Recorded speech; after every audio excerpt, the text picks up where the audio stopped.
करना, एटीट्यूड में बिल्कुल भी नहीं रहना और ग्राउंडेड रहना है, तभी आपकी चीजें ठीक रहेंगी, नहीं तो प्रॉब्लम्स आ सकती हैं। अगर आप लोगों को हमारी आवाज साफ सुनाई दे रही है तो प्लीज एक बार लाइक भेज दें ताकि हमें कंफर्म हो जाए। रानी गुड़िया, मैं भी बहुत परेशान हूँ, मेरे हस्बैंड का काम सही नहीं चलता, कब काम करते हैं, ऐसे बारे में कुछ बताएं, कब काम मिलेगा, कब कुछ बताएं। जी रानी गुड़िया जी, कहना चाहूंगी आपके हस्बैंड का अभी 10 महीने का समय थोड़ा प्रॉब्लम वाला है, हर्डल्स वाला है, उसके बाद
जी क्लास, आप लोगों को मेरी आवाज आ रही है?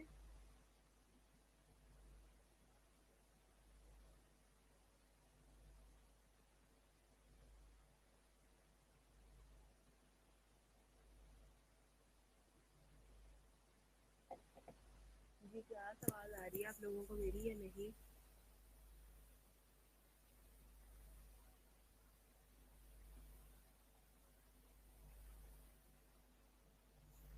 जी आवाज आ रही है इरम आपको मेरी? बेटा इरम, आपको आवाज आ रही है मेरी? कम आ रही है आवाज। आप रिफ्रेश करें ज़रा अपने सिस्टम के वॉल्यूम को ना, उधर से रिफ्रेश करें प्लीज़, रिफ्रेश योर वॉल्यूम। जी बेटा, थोड़ा सा रिफ्रेश करें इसको, थोड़ा सा वॉल्यूम को रिफ्रेश करें ज़रा।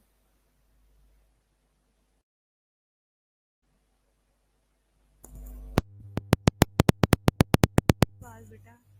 जी लाइबा वर्दा, जी thank you very much Warda, I am absolutely fine. Warda, मेरी आवाज़ आ रही है बेटा क्लियर आपको?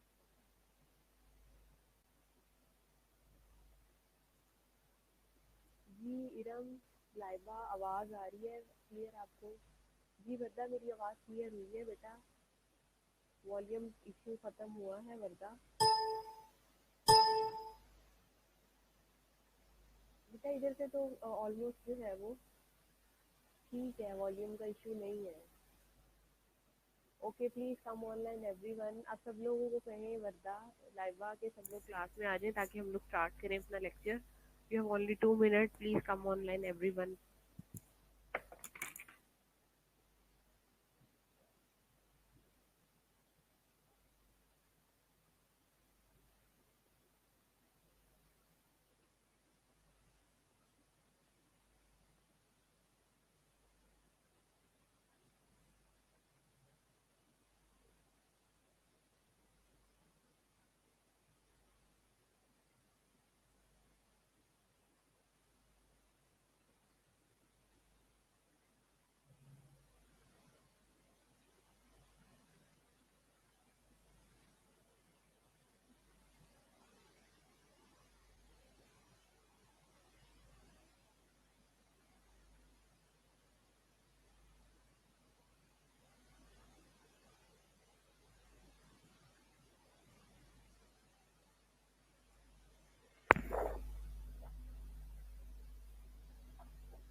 जी वरदा, आवाज़ आ रही है आप लोगों को? हाँ जी, वॉइस क्लियर है बेटा?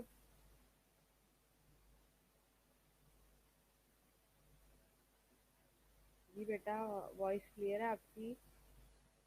जी एमन, गुड आफ्टरनून। आवाज़ क्लियर है एमन मेरी आप लोगों को? अभी भी ओनली 13 to 12 स्टूडेंट जो है वो आए हैं, बाकी नहीं है।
अच्छा, चेंज मैनेजमेंट आज आप लोगों का टॉपिक है।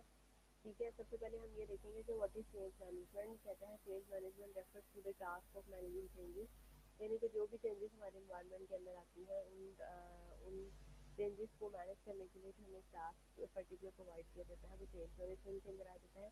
Managing change. जी वॉलिका, हिरम बेटा, मेरी साइड से कोई इशू नहीं है।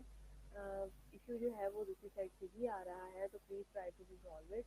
और दूसरा मैंने ये कहना था कि 15 से 10 डेटेज जो है वो आपके सेंडर जो है वो मतलब आपको है, तो you have to be ready for the sender examination. ठीक है, और इसके बाद जो है आपका जो टाइम मिलेगा उसमें हम थ्रू लीडरशिप से जो है वो टेस्ट सेशन पे होमवर्क करेंगे, ताकि आप जीएचएस की पॉइंट ऑफ व्यू से जो है वो प्रिपरेशन स्टार्ट हो जाए। ऑलमोस्ट जितने भी आपने मुझे टॉपिक दिए थे उसमें से टेंटेटिवली हम लोग जो है वो साथ बाय साथ जो रिवाइज कर रहे हैं इन टॉपिक्स को। ठीक है, वो 15 से पहले पहले ऑलमोस्ट हो जाएंगे। ठीक है, तो जब वो 15 से पहले हो जाएंगे। अ, हाँ जी, अब क्लियर है कुछ आवाज़? हेलो जी, एमन बेटा, आवाज़ क्लियर है अब? हाँ जी, आवाज़ क्लियर।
अब वॉइस क्लियर है आप लोगों को?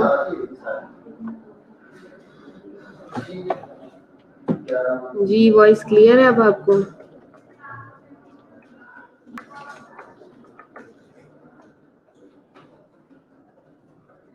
हाँ जी, अब वर्दा मुझे आप मैसेज करके बताएंगी तो पता चलेगा।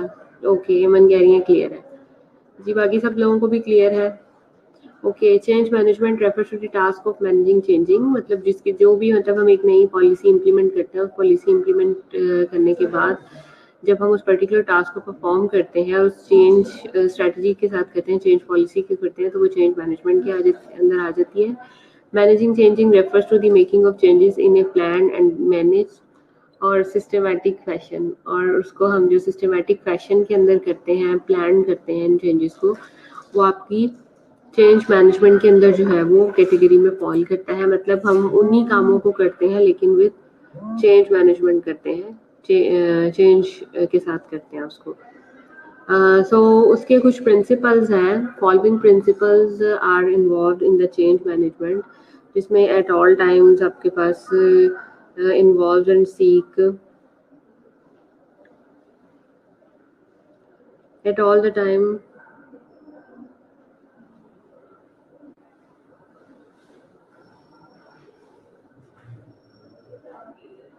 at all the times involve and seek support from the people with the system। अब सिस्टम में आपके पास इन्वायरमेंट आ जाता है, ठीक है, प्रोसेस में कल्चर आ जाता है, रिलेशनशिप आ जाता है, बिहेवियर आ जाता है। मतलब डिफरेंट बिहेवियर के अंदर और डिफरेंट कल्चर के अंदर जो आप लोग स्ट्रेटजी यूज करते हो पर्सनल और ऑर्गेनाइजेशनल बेस के ऊपर उस प्रेजेंट सिचुएशन के अंदर, तो आप उसको क्या करते हो, उसको आपको सपोर्ट चाहिए होती है लोगों की, ठीक है, आपको इन्वायरमेंट आपको सपोर्ट करना चाहिए, वो कल्चर आपको सपोर्ट करना चाहिए, ठीक है, आपके जो पीयर रिलेशनशिप है वो सपोर्टिव होनी चाहिए, अदरवाइज आप उस चेंज को इम्प्लीमेंट नहीं करवा सकते हो, ठीक है। चेंज को लेके आना समथिंग डिफरेंट और उसकी परमानेंट इम्प्लीमेंटेशन होना with the change in policy, ठीक है, वो क्वाइट डिफिकल्ट, ठीक है, वो भी एक आप कह लें कि टर्शरी लेवल की या मल्टी सेक्टोरियल ऑर्गेनाइजेशन के अंदर क्वाइट डिफिकल्ट, क्योंकि हर बंदा अपनी अपनी हायरार्की में काम कर रहा होता है और उस हायरार्की को फॉलो करते हुए उसने सारी की सारी नीचे की जो एडमिनिस्ट्रेशन होती है उसके अंदर न्यू पॉलिसीज को लॉन्च करवाना होता है,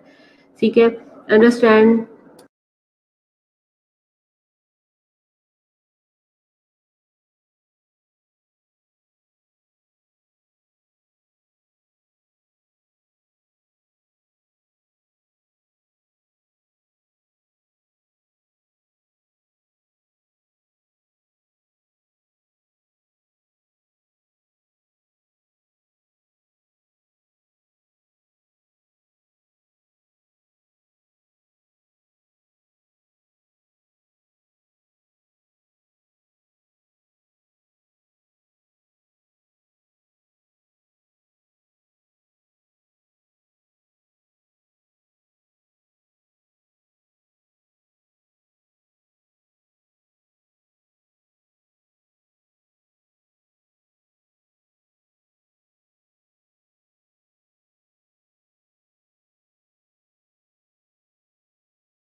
जी अब ऑडियो क्लियर है आपको अनुजत?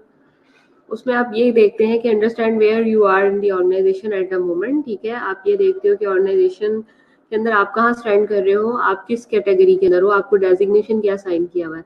देन नंबर 3 पे आ जाता है understand where you want to, when, why and what are the means, what are the measures will be required for reaching getting here, ठीक है, मतलब उस पॉलिसी तक पहुंचने के लिए और उस पॉलिसी की इम्प्लीमेंटेशन के लिए आपकी डेजिग्नेशन क्या, आपका रोल क्या है, this is very important, role is very important. Next आ जाता है plan development towards above number 3 in appropriate achievable measurable stages, and then communicate, involve, enable and facilitate involvement of the people as early and openly and as fully as possible, ठीक है, आप communicate करते हो, involve करते हो लोगों को और फैसिलिटेट करते हो ताकि वो जो है वो इस चीज़ की एनेबल हो जाए, इम्प्लीमेंट हो जाए, उस पॉलिसी का पार्ट बन जाए। मतलब आपने वाया काउंसलिंग, आपने वाया जो है उनके अंदर कह लें कि एक एडवाइजरी काउंसिल के थ्रू जो भी इंस्टीट्यूशन टू इंस्टीट्यूशन वेरी करती है, आपने ये चेंजेस जो है वो उनके अंदर इस बेस पे लेके आनी है, ठीक है। Advantages of the proper organisational change management. अब देखें, हमने कन्फ्लिक्ट से बचना है, इस वजह से हम लोगों ने उस नई पॉलिसी की एक प्रॉपर जो है उसकी वेव को रन करवाना है। तो उसके एडवांटेजेस क्या है, प्रॉपर जो हम बात करते हैं कि प्रॉपर क्यों होनी चाहिए, तो what are the advantages of this proper organisational change management. Successfully, a proper change management may provide following advantages to the business firms.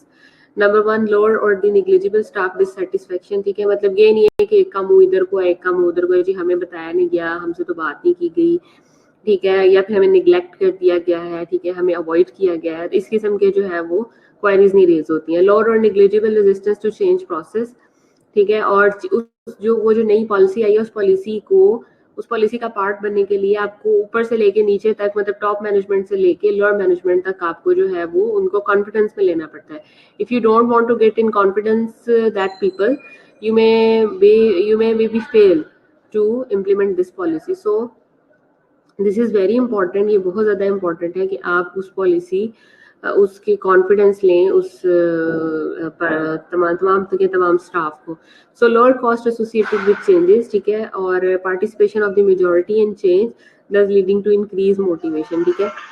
और मेजॉरिटी के अंदर जो है वो चेंजेस आती हैं, so thus leading to increase motivation. So increase motivation की बहुत ज़्यादा जरूरत होती है and successful implementation of the change. और इस पर्पज़ के लिए जो एक सक्सेसफुल इम्प्लीमेंटेशन है वो चेंज के अंदर बहुत ज़्यादा इंपॉर्टेंट है। Sustainable change with very less probability of roll back, and then जो आपके पास सबसे इम्पॉर्टेंट चीज़ है वो उसकी सस्टेनेबिलिटी आ जाती है, ठीक है, ताकि और मतलब प्रोबेबिलिटी वो यही कहता है कि आपका जो रोल बैक है उसके अंदर वो ना हो, बल्कि आप उसको सस्टेन करके उसको आगे एडवांस लेके चलें, उसके अंदर फर्दर जो है उसकी अचीवमेंट की प्रोग्रेशन के साथ जो है उसको आगे वेव फर्दर करें उसकी वेव को।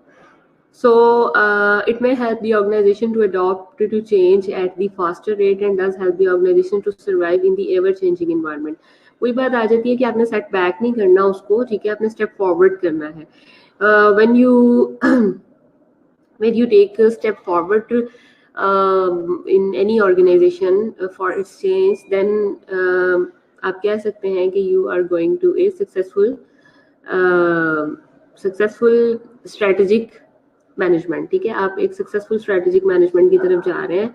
अगर ऐसा नहीं है तो इसका मतलब ये है कि मतलब आप जो एक फर्दर करंट पॉलिसी ही लेके आए हैं उसी चेंज को वो ऑर्गेनाइजेशन या वो सारी की सारी मैनेजमेंट जो है वो एक्सेप्ट नहीं कर रही है, तो वो डिफिकल्ट होता है। Easy integration in the case of the merger or the amalgamation with the lesser time, efforts and cost, ठीक है। और अगर आप इंटीग्रेट कर लेते हैं with the system, with the lower staff, with the upper staff, with the top management, lower management, middle management, तो इससे क्या होगा कि आपका टाइम बचेगा, ठीक है, टाइम सेविंग होगा, एनर्जी सेविंग होगा, कॉस्ट सेविंग होगा। May lead to increase efficiency, increase productivity, और इसी तरह से आपकी जो एम्प्लॉयमेंट प्रोडक्टिविटी है वो इंक्रीज हो जाएगी, आपकी एफिशिएंसी बढ़ेगी। may lead to lower cost of the operation, cost reduction, ठीक है, आपकी cost reduction में कमी आएगी। may lead to improvement in quality, ठीक है, आपकी क्वालिटी के अंदर जो है वो इम्प्रूवमेंट आएगी। And may help in gaining technological leadership and may lead to more profitability, ठीक है, आपका प्रॉफिट इन्हांसमेंट की तरफ आप जाएंगे, टेक्नोलॉजी इन्हांसमेंट की तरफ आप जाएंगे। Change management comprises process 6 main activities as under identify the potential change, मतलब आपने देखना है कि आया पोटेंशियल भी है कि नहीं है उसके अंदर, ठीक है, उस फर्दर पर्टिकुलर ऑर्गेनाइजेशन के अंदर इसके अंदर आप चेंज लेके आना चाह रहे हैं। तो उसमें जो 6 मेन इंपॉर्टेंट प्रोसेस हैं, आप सबसे पहले उनको फॉलो करेंगे। पहले आप उसको क्या करेंगे, उसकी एक्सेस चेक करेंगे, आइदर मतलब इसकी एक्सेस है भी कि नहीं है, मतलब ये इस ऑर्गेनाइजेशन के अंदर हम चेंज लेके आते हैं तो क्या ये उसकी पहुंच में है, ये चेंज जो न्यू स्ट्रेटजी, न्यू प्लान हम जो इंट्रोड्यूस करवाने जा रहे हैं, क्या वो प्लान या क्या वो जो स्ट्रेटजी है इस पर्टिकुलर ऑर्गेनाइजेशन की एक्सेस में है भी या नहीं है, ठीक है। फिर हम उस चेंज को प्रॉपर्ली प्लान करते हैं, ठीक है, फिर हम उस चेंज को इम्प्लीमेंट करवाते हैं। देन फिर हम उसको रिव्यू करते हैं, रिव्यू करके हम रिजल्ट्स को देखते हैं और क्लोज चेंजेस को हम लोग देखते हैं, ठीक है। तो रेजिस्टेंस टू चेंज मतलब क्या हो सकती है, the biggest challenge to any change come through resistance to change. Change disturbs existing equilibrium, ठीक है, existing procedures, power structures, ठीक है, within the system or the organization which may not be liked by many persons, thus leading to the resistance to the change. अब होता ये है, अब नेहा है, फातिमा है, इरम है, रौलिक है, सिमरा है, नुज़रत है, वर्दा है, मतलब सपोज टोटल क्लास में से हाफ क्लास ये कहती है कि हम लीडरशिप मैनेजमेंट की नई टीचर नहीं लेना चाहते, ठीक है। क्यों नहीं लेना चाहते? क्योंकि हमें लेट्स सपोज क्योंकि हमें प्रेजेंट टीचर की जो है वो अच्छी समझ आती है, वो अच्छी कॉन्सेप्चुअल बेस्ड बात करती हैं, इजी वे बात करती हैं और वो हमें अच्छा डिलीवर करती हैं, ठीक है। But half of the rest of the class कहती है जी नहीं, हम मतलब वो तो बहुत ज्यादा कह लें कि डिफिकल्ट वे में समझाती हैं, सिर्फ स्लाइड रीड आउट कर जाती हैं, कोई कॉन्सेप्ट नहीं बनाती हैं, ठीक है। उनका वे ऑफ टीचिंग हमें पसंद नहीं है। इन एनी केस कोई किस्म का भी कोई एक्सक्यूज जो कि कह लें जो कि आपकी साइड से आता है, ठीक है। लेकिन मैनेजमेंट हमारी जो कॉलेज की वही डिसाइड करती है कि नहीं, मिस्टर मिस वाई या मिस्टर एक्स जो है वो is more capable and more eligible for this subject, ठीक है, जो कि आपको इसलिए इनको जो है वो एलोकेट दिया, so you have to bound to teach this subject from this instructor, from this lecturer, ठीक है। So in this way half class की और जो है वो जजमेंट होती है, हाफ की और होती है। तो ये जो चेंज आता है, जो एक पॉलिसी चेंज आई है आपकी क्लास के अंदर जो कि आपके टॉप लेवल की मैनेजमेंट ने दी है, बाकी रेस्ट ऑफ द क्लास जो कि एग्री नहीं है मुझसे पढ़ने के लिए, लेट सपोज, तो वो क्या करती है, वो उस चेंज को थोड़ा सा काउंट डाउन करती है, ठीक है। उसको काउंटर करने के लिए जो है वो उनको कह लें कि स्टेमिना आना है, ठीक है, एब्जॉर्प्शन आने में थोड़ा टाइम लगेगा, ठीक है, इट टेक्स टाइम, ठीक है। Might be with the passage of time वो इस चेंज को ना भी हजम कर सके, ना भी एब्जॉर्ब कर सके, बट माइट बी पॉसिबल कि जो उन 50% में से जो है वो फर्दर 25% जो है वो उसको पार्टली या लाइकली टू पार्टली जो है वो उसको एब्जॉर्ब कर लें, लेकिन बाकी ना करें। So this is very important कि रेजिस्टेंस जो आती है वो रेजिस्टेंस किस लेवल तक है वो जो आपके चेंज पार्टिसिपेंट्स होते हैं, चेंजिंग पार्टिसिपेंट होते हैं, उसको एब्जॉर्ब कर पाते हैं। Hopefully you are understanding what I want to से,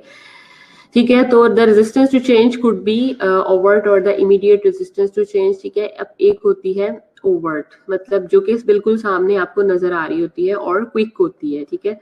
मतलब रेजिस्टेंस मतलब आपके मतलब रेस्ट ऑफ द क्लास जो है वो उनके एटीट्यूड से, उनकी फिजिकल अपीयरेंस से, उनकी फ्राउनिंग से या उनके कह लें कि उनके फेशियल एक्सप्रेशन से जो है ना वो मुझे अंदाजा हो जाएगा कि मतलब कि बच्चे जो है वो मेरे से पढ़ने के लिए राजी नहीं है, ठीक है। लेकिन रेस्ट ऑफ द 50% जो है वो ये शो करेंगे कि नहीं यार, जैसे एमन है, वर्दा है, इरम है, ठीक है, वो उनकी कंप्लायंस किस तरह से मुझे पॉजिटिवली शो होगी, मुझे उनके फेशियल जेस्चर से, मुझे उनकी एक्टिव पार्टिसिपेशन से लगेगा कि नहीं यार ये बच्चे मतलब मुझसे पढ़ना चाहते हैं, या आप कह लें कि ये मेरे से सेटिस्फाइड हैं, ठीक है। तो जो एक इमीडिएट या ओवर्ट रेजिस्टेंस जो आती है वो आपको फौरी तौर पे जो है वो पिक हो जाती है। And the second one is implicate or the deferred resistance to change, ठीक है। ये डेफर्ड होती है, मतलब इम्प्लिकेट होती है, जो कि कह लें कि you can say in the sense of cover, जो कि आपको बाहर नजर नहीं आ रही होती, लेकिन अंदर ही अंदर जो है वो एक प्रोपोगेंडा या यू कैन से कि एक नेगेटिव जो एक्टिविटी होती है उस चेंज के अगेंस्ट वो आपके माइंड्स में, वो आपकी कह लें कि प्रैक्टिकल वर्क में स्टार्ट हो चुकी होती है। So resistance to change can come from the employees as well employees और द मैनेजमेंट। अब ये जो रेजिस्टेंस होती है ये आपकी rest of the employee side से भी आ सकती है, ठीक है। मतलब if you are students in the replacement of employees तो स्टूडेंट साइड से भी आ सकती है, ठीक है। एम्प्लॉयर साइड से भी आ सकती है, मतलब आपका जो बॉस है इमीडिएट, या आपकी जो टॉप लेवल की मैनेजमेंट है, सीईओ वगैरह, उस साइड से भी आ सकती है। किसी भी सूरत में आ सकती है जब भी आप किसी भी किस्म की कोई चेंज जो है वो उस ऑर्गेनाइजेशन के अंदर इंट्रोड्यूस करवाएंगे। And resistance to change can occur at any level. That's why individual level, group level and organizational level, यही बात आ गई। जैसे ऊपर उसने in the form of employees and management कर दी, तो नीचे उसने बात जो है वो कर दी at the individual level, at the group level and at the organizational level, इस लेवल के ऊपर बात कर दी। ये कुछ फिगर जो है वो स्कीमेटिकल डायग्राम उसने दिखाने की कोशिश की है और इससे थोड़ा सा कंफर्म करने की कोशिश की है। अब देखिए इंडिविजुअल रेजिस्टेंस आ गई, ठीक है, एक बंदे की रेजिस्टेंस माइट बी जो है वो उसकी सिक्योरिटी पॉइंट ऑफ व्यू से हो, माइट भी उसकी इकोनॉमिक फैक्टर उसके अंदर इन्वॉल्व हो, माइट भी उसको अननोन सा फियर हो या उसकी हैबिट हो, ठीक है, या फिर आप कह लें कि सिलेक्टिव इंफॉर्मेशन प्रोसेसिंग, ठीक है, मतलब कुछ सिलेक्टिव किस्म की इंफॉर्मेशन उसको वेव आउट कर दी और इंडिविजुअल रेजिस्टेंस जो है वो उसकी शो होना शुरू की। तो these are all the contributing factors, ठीक है, जो कि उस इंडिविजुअल की उस रेजिस्टेंस को एक्सप्रेस करने में हेल्प करते हैं। अदर देन अगर आप देखें तो limited focus of the change, ठीक है, मतलब एक बंदे के अंदर कह लें कि उसका इतना विजन ही नहीं है कि देयर इज चेंज भी आ सकता है, ठीक है। अगर उसका इतना विजन ही नहीं है, बाज़ लोगों का जो है, बाज़ लोगों को जो अच्छी ऑर्गेनाइजेशन में काम कर रहे हैं उनको पता है कि यार चेंज आ सकता है, ठीक है, and we have to absorb this change, ठीक है। तो so limited focus of the change, एक तो ये आपका हो सकता है ग्रुप इनर्शिया हो सकता है, मतलब ग्रुप में उसके सराउंडिंग में जिस किस्म के लोग हैं, जिस कंपनी में बैठता है, as you know the man is the known by the company he keeps.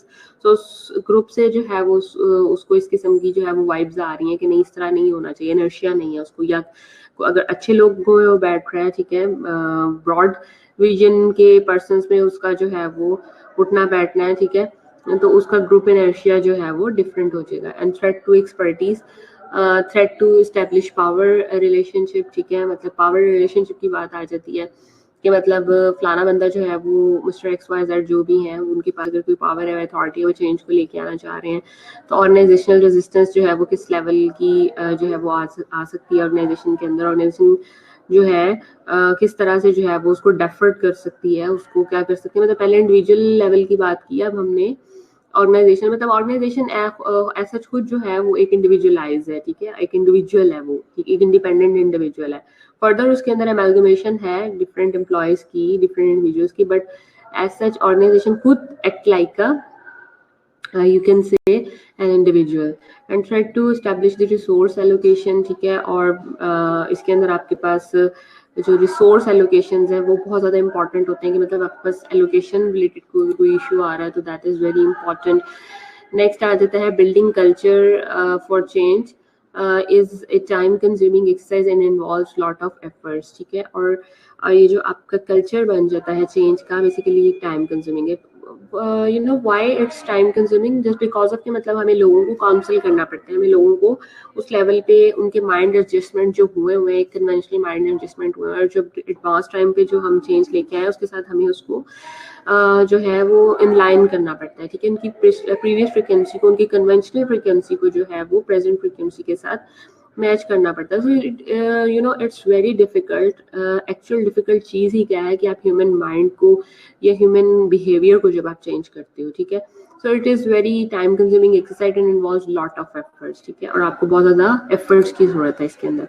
So in general terms the change program should describe the change process to all the people involved and explain the reasons why the changes are occurring, मतलब उनको एक एक चीज़ को, एक एक point को आपको clarification देनी पड़ती है। The information should be complete, unbiased, reliable, transparent and timely। और जो इन्फॉर्मेशन आप जो गिव ऑफ कर रहे हो किसी भी इंडिविजुअल को, किसी भी एम्प्लॉयर्स को, सिस्टम के पार्ट को, वो कहता है कि वो कंप्लीट होनी चाहिए, उसके अंदर किसी किस्म की कोई एम्बिग्विटी नहीं होनी चाहिए, किसी किस्म की कोई बायसनेस, फेवरेटिज्म, अनड्यू फेवर, इस किस्म की चीज़ें नहीं होनी चाहिए, ट्रांसपेरेंसी होनी चाहिए और टाइमली होनी चाहिए। Be design to effectively implement the change while being aligned with organisational objectives, ठीक है। मैक्रो एनवायरनमेंट है, मैक्रो एनवायरमेंटल ट्रेंड्स आ जाते हैं, एम्प्लॉय परसेप्शन एंड फीलिंग, और एम्प्लॉय की अपनी परसेप्शन और फीलिंग्स जो है वो आ जाती है, मतलब आपने उसको किसी तरह से कह लेंगे घोल के पिलाना, यू कैन से जेस्चर, अक्सर आप लोग सुनते हैं इस किस्म का जेस्चर, घोल के पिलाना, मतलब आपने उसको साइकोलॉजिकली जो है वो इस पॉइंट के ऊपर फोकस करवाना है कि यार मतलब अब जो नई पॉलिसी आ गई है आपने इस पर स्टिक करना है और आपने खुद को, सिस्टम को इसके अकॉर्डिंग ही चलाना है। Be consistently monitored and review for the effectiveness, और आपने साथ साथ उसकी मॉनिटरिंग भी जारी रखनी है, ठीक है। This is very important for the betterment of the results. So a successful change management programme is typically also flexible project. Rigidity नहीं होनी चाहिए उसके अंदर, this is very important. If you are rigid then you can never successfully implement and even take results, even take positive results from this changed policy। So you have to be flexible, your change should be flexible as well, ठीक है। मतलब आप अपना attitude और जो आपकी strategies है, जो पॉलिसी जो कि आपने बनाई है उसके अंदर फ्लेक्सिबिलिटी जरूर होनी चाहिए, ठीक है। If you are rigid and tight then you will be break, ठीक है, then your policy and your project will be break, ठीक है। तो it will no more accomplish, so you should be flexible as well as your project should be flexible. इसके लिए जो गेटिस point of view से है ये मॉडल बहुत ज़्यादा डिस्कस किया जाता है, ठीक है। और इसी तरह से ये निमोनिक आता है और 5 नंबर का आता है ये जो मॉडल है, और 5 मार्क्स का क्वेश्चन आता है। बार बार आपको जो है वो बताने की कोशिश करूँ, जो कि एडकॉर है, ठीक है। एटकॉर मॉडल जो है वो जेफ हेच ने दिया था, ठीक है। ये आपने एज इट इज इसके ऊपर इसका इंट्रोडक्शन बताना है। इन 1998 to 2006 के अंदर can be highly helpful for the individual change management, ठीक है। उन इंडिविजुअल के लिए जो कि चेंज मैनेजमेंट को एक्सेप्ट करना चाहते हैं, ये मॉडल इसके ऊपर लगता है, ठीक है। The model presents 5 building blocks with which must be obtain implemented to realise the change successfully, कि मतलब चेंज क्यों आई है, ठीक है, उस चेंज को लाने का मकसद क्या है और आया वो सक्सेसफुली इंप्लीमेंट हुई भी या नहीं, ये एटकॉर मॉडल जो है वो उसके ऊपर अप्लाई होता है। It is management job to create an environment in which people can go through these 5 stages as quickly as possible, which includes building awareness as to why the change is needed, ठीक है। Change क्यों जरूरी है, ठीक है। आपकी awareness ADKAR model में awareness आ जाती है, ठीक है।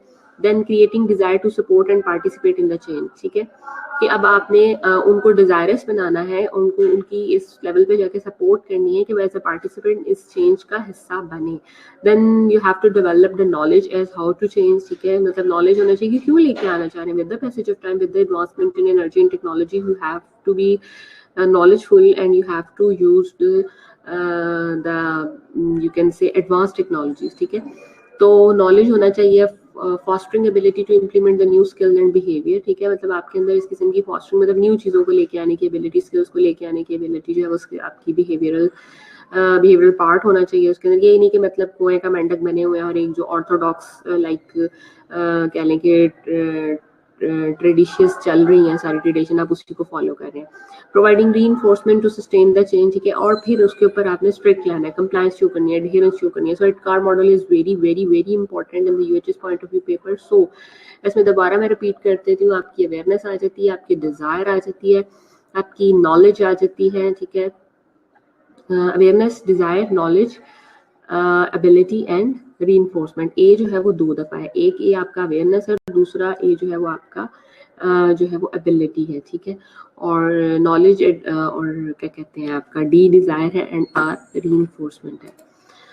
ये उसने ग्राफ थोड़ा सा बताया हुआ है कि चेंज के लिए जो मॉडल, ये अगर आप इस ग्राफ के साथ ये मॉडल भी थोड़ा सा स्केमा अगर ड्रॉ कर देते हैं तो this is very helpful for the examiner, ठीक है, और मतलब उसको अट्रैक्ट भी करेगा एंड इम्पॉर्टेंट है, और जो है ये उसका पार्ट है। सो ये ज़्यादा उसको एक्सप्लेन करने में जो है वो हेल्प करेगा।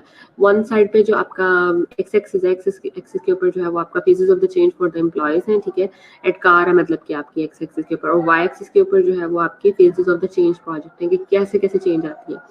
जैसे बिजनेस नीड है आपकी, तो वो अवेयरनेस के ऊपर, अवेयरनेस होगी तो मतलब you if you are aware कि why you need to business, तो देन क्या है वो डायरेक्ट करेगी लीड आपकी चेंज, सक्सेसफुल चेंज को। क्यों? क्योंकि अगर आपको उसकी डिजायर ही नहीं है, अवेयर आप अवेयर्ड ही नहीं है, तो फिर मतलब काम जो है वो बिल्कुल फारिग है। So you should be awared about the business need.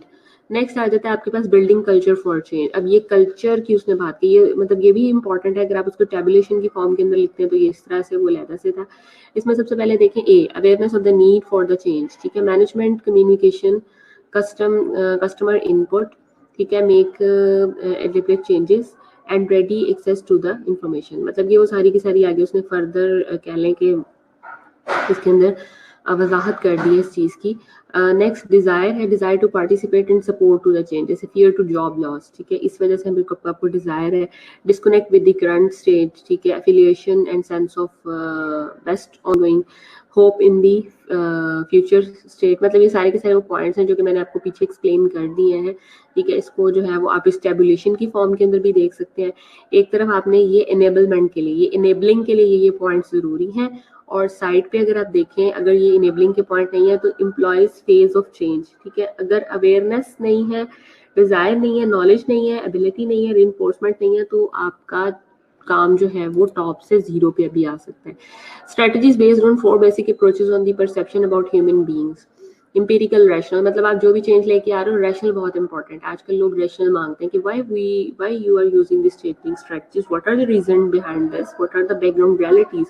Normative, reductive, ठीक है, नॉर्मेटिव रिडक्टिव ये होता है कि मतलब पहले से जो एक नॉर्म सेट हुई हुई है, मतलब व्हाई दे आर फॉल्स, वो फॉल्स क्यों है, या वो मतलब आपकी जो टाइम नीड ऑफ टाइम के मतलब जो नई एक स्ट्रेटजी आई है वो क्या है, ठीक है। इसको हम आगे इंडिविजुअल वाइज भी देखेंगे कि स्ट्रेटजीज क्या क्या है। मतलब ये स्ट्रेटजीज भी आपसे जो है वो 5 मार्क्स में एक अलग सा पोर्शन बना के पूछी जा सकती है, जिसमें एम्पिरिकल, रैशनल है, नॉर्मेटिव, रिडक्टिव है, पावर कोहेसिव है, इन्वायरमेंटल एडेप्टिव है, जो कि सेपरेट है। ठीक है, ये भी आगे आएंगे, इसको हम जो है वो अलग से डिस्कस करते हैं। चेंज मैनेजमेंट स्ट्रेटजीज में organisation do not pursue a single strategy. अब ऑर्गेनाइजेशन जो है वो एक सिंगल स्ट्रेटजी पे नहीं चलती, बल्कि they adopt a suitable mix of strategies depending upon the following factor. मतलब हम सिर्फ एक स्ट्रेटजी एक टाइम पे नहीं लगा सकते, जैसे कि हमने पीछे पढ़ी है, एम्पिरिकल रिलेशनल है, नॉर्मेटिव रिडक्टिव है, पावर कोहेसिव है या एनवायरमेंटल एडेप्टिव है, बल्कि हम अकॉर्डिंग टू सिचुएशन जो है वो उसको देखते हुए हम इस स्ट्रेटजी को अप्लाई करेंगे। जैसे डिग्री ऑफ रेजिस्टेंस है, ये वो फैक्टर्स हैं कि मतलब हम जिनकी वजह से हम जो है वो इसके अंदर एक मिक्सचर यूज करेंगे चीज़ों का। टारगेटेड पॉपुलेशन है, पॉपुलेशन आपकी क्या है, द स्टाक्स इन्वॉल्व, स्टाक कौन कौन सा इन्वॉल्व है, टाइम फ्रेमिंग क्या, कितने टाइम में हमने अप्लाई करना है कि हमें इस टाइम के अंदर रिजल्ट्स मिल जाए। डिग्री ऑफ एक्सपर्टीज इन्वॉल्व कि मतलब कितनी एक्सपर्टीज है, independency, this is very important. ये वो फैक्टर्स हैं जो कि आपके लिए इम्पॉर्टेंट है। कुछ अदर फैक्टर्स जो कि स्ट्रेटजीज में उसने बताई हैं, प्रॉपर टाइमिंग है, मतलब प्रॉपर टाइम पे आपने उसको करना है। एजुकेशन एंड कम्युनिकेशन को देखना है आपने, उसकी सीकिंग पार्टिसिपेशन आपने जो है वो उसकी सीख करनी है, फैसिलिटेशन करनी है, सपोर्ट करनी है। ठीक है, आपने टेबल टॉक करनी है, निगोशिएशन करनी है, मैनिपुलेशन करनी है। ठीक है, कोऑप्टेशन करनी है आपने, कोरेजन आ जाती है। ठीक है, and introducing incentive and rewards, और उन लोगों को मतलब के उस चीज के ऊपर मुत्तफिक करने के लिए आप समटाइम क्या करते हो, आप समटाइम रिवॉर्ड या इंसेंटिव भी ऑफर करते हो।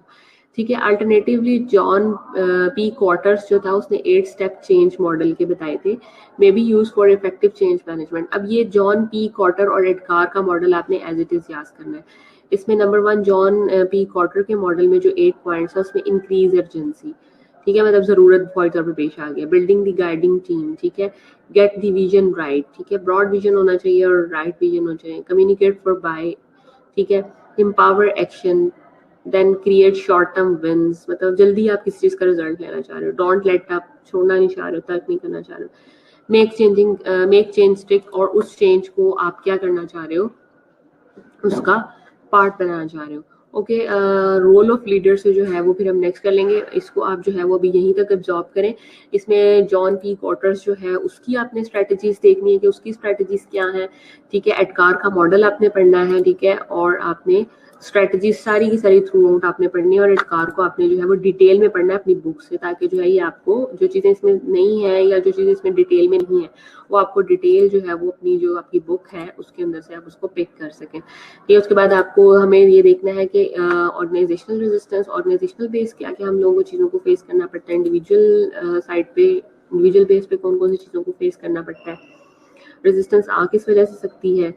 ठीक है, और रेजिस्टेंस की वजूहात क्या बन सकती हैं, और आपने सारे के सारे जो 6 इसकी मेन पॉइंट्स हैं प्रोसेस के, उनको आपने अपने जहन में रखना है। एडवांटेजेस देखने हैं, डिसएडवांटेजेस देखने हैं। प्रिंसिपल्स पे हम लोगों ने बात की, प्रिंसिपल्स आपने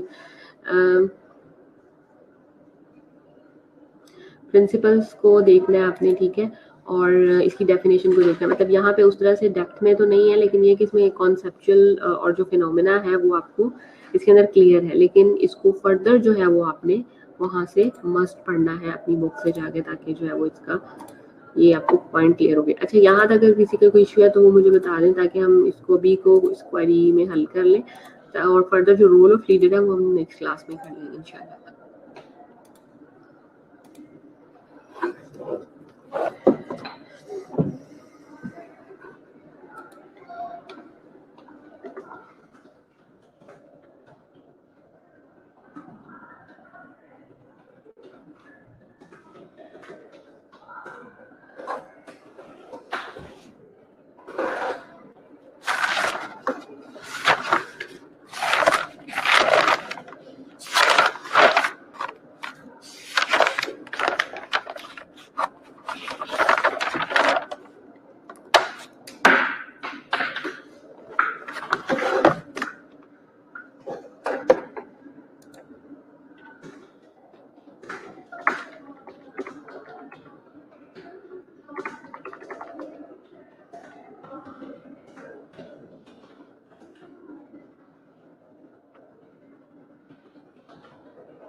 अवीरा।